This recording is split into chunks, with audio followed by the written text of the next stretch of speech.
ఉత్తరప్రదేశ్లో cold storage building కూలిపోయిన ఘటనలో 4 కార్మికులు చనిపోయారు. 12 మంది గాయపడ్డారు.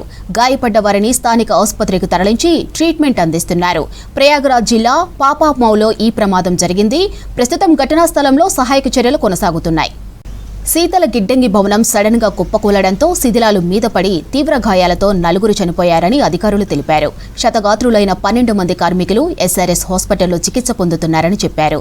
ఇక జిల్లా కలెక్టర్, పోలీస్ కమిషనర్ సంఘటనా స్థలానికి వెళ్లి సహాయక చర్యలను పర్యవేక్షించారు. ఈ ఘటనపై ప్రధాని మోదీ, సీఎం యోగి ఆదిత్యనాథ్ దిగ్భ్రాంతి వ్యక్తం చేశారు. మృతుల కుటుంబాలకు సంతాపం తెలిపారు.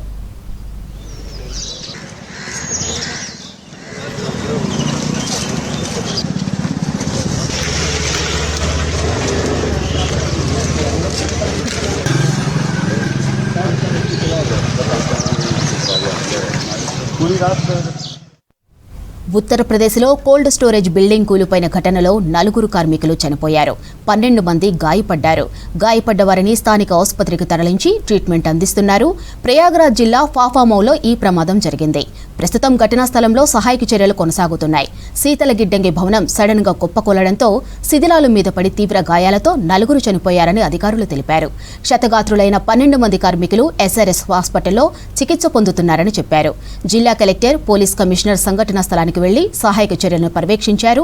ఈ ఘటనపై ప్రధాని మోదీ, సీఎం యోగి ఆదిత్యనాథ్ దిగ్భ్రాంతి వ్యక్తం చేశారు. మృతుల కుటుంబాలకు సంతాపం తెలిపారు.